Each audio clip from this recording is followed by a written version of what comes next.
के छोट होला या दूजी के मोट होला जी के मोट होला।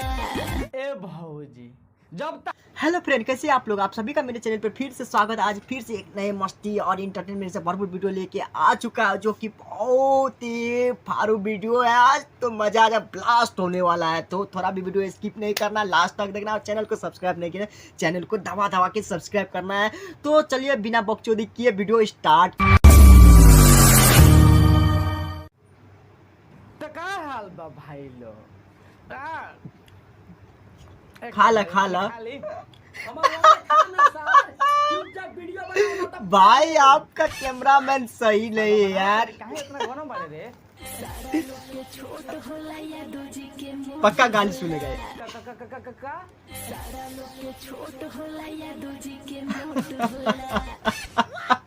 ये यादव जी के मोट होला।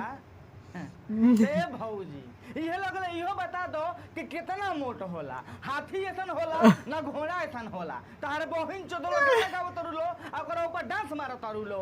तारे बहिन चोद ऐसन के पेलाई पेलम नु के लागे तो जेबू या दूजी के मोट होला।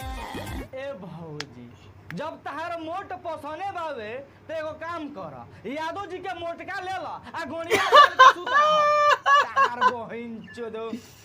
तो भाई लोग हमार पता बाबा यार, तो हम लोग हमारे वीडियो में बहुत वेट करत रहला लोग। कहीं से के हमार कुछ प्रॉब्लम रहला यार, गांव में हमार फ्लैट मतलब बाढ़ आ गई, यही से हमारे गांव में लाइट ना रहला, यही से हम वीडियो ना बना सकत रहनी हो। और भाई लोग का जाने काहे हमर नु आज 10-15 दिन से मुंह खजुआत आवे। तो भाई लोग वीडियो स्टार्ट करे से पहले तो लोग ये कॉल चाहतनी कि कानवा में लंड मतलब ईयरफोन लगा लो और स्टार्ट करन जा बिना कोनो बकचोदी के।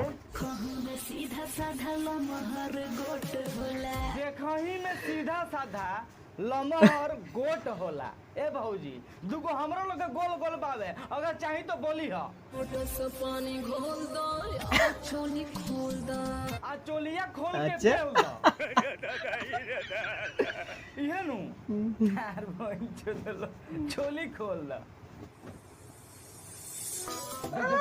देख हाथ तो देहला से करी बहिन चोदो मतलब अच्छा से भौजी सही में सही के बारा। अरे सारा वता नहीं अब का जाने कोई को हमरा सब्सक्राइबर जाकर जंगल में हिलाओ तो मजबूर हो गेलो की आसान एकरी बहिन चोदो इकुल भौजी जब ऐसे सामान देखावली सुनु का जाने काहे लाना बता ना जाला। दिन को दिन दुबाराई छातरो मरत कवनो ना काम के तू ए भौजी तू अपन भातार से कह दनु के हस्त मैथुन के प्रयोग कम करे के उ दुबराई ना। हमें हरी के दूध दोनों पिया कौन के दूध पिया भौजी? जियो बा भजियो मुका जियो राजा जी, हमें हरी के दूध दोनों पिया राजा जी। ए भौजी तेरी बहन से तो ये कौन टाइप के गाना हरे के मेहरी के दूध दोनों पिया राजा जी। अब देखो भौजी तारा लगे दू को दूध बावे, दहिने वाला पिए के बावे दूबो बाएं वाला पिए के बावे। इनके री बहन से तो ये दूध पियावत तारी हेजुक सरवा हमनी के बकरी के दूध पिए के नहीं के मिलत। ए भौजी खुलेआम कहतिया के मेहरी के दूध दोनों पिया राजा जी। लेकिन ए भौजी बड़ा मीठ लागत मतलब ए भौजी आजकल तो तू खाली इहे गाना गावत रुनु। आजकल में तू तो खाली इहे कहत रुनु के मेहरी के दूध दोनों पिए राजा जी। अब देखियो लो भाई लो काल परसों जाके कहिया था के कोनो गाना मत गा देव के मेहरी के गाना पटक के पेली राजा जी। तू ऐसे ना ढकेला गोरी हम हवा में लेला गोरी। देखो भैया ई भौजी तहार माल हिया, ई भौजी के तू मुंह में दो अच्छा है गाड़ी में दो जानी भतरा तो बड़ी पिटाएम मुंह में नोट के उठना सटाएम। तो भौजी मुंह में नोट लेके ओठ ना सटाई हम। ए भौजी तो कौन घड़िया सटाई बू भुवरी लागोता चढ़ल जवानी तो भौजी के जवानी में भुवरी लागत आवे। तो ए भौजी ओकरा के घामा सुखवा दो भुवरी ना लगी, अगर भुवरी तब लग जाई नु तो हमरा तू बनारस के अनारस गोरी लागता रूहो। अच्छा तो भौजी तहरा के बनारस के अनारस लागत है ना।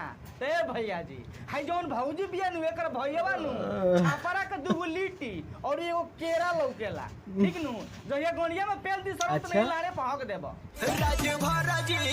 राज जी के गरदा सगरो चली आहा। ओहो राजा भर जी के गरदा सगरो चली। तो ए भौजी गर्दवा में कोनो को पटक के पेलन मतलब मजाक कोनी है भौजी कोनो बात नहीं गर्दा चले के चाहिए राजभर के मध्य।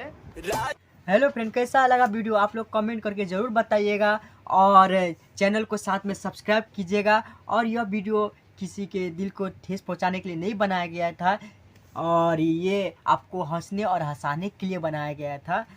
प्लीज़ चैनल को सब्सक्राइब कीजिएगा ताकि इससे और अच्छा वीडियो ला सकूं और आप लोग को हंसा सकूं। तो अभी के लिए इतना ही, फिर मिलेंगे नेक्स्ट वीडियो में। Bye by.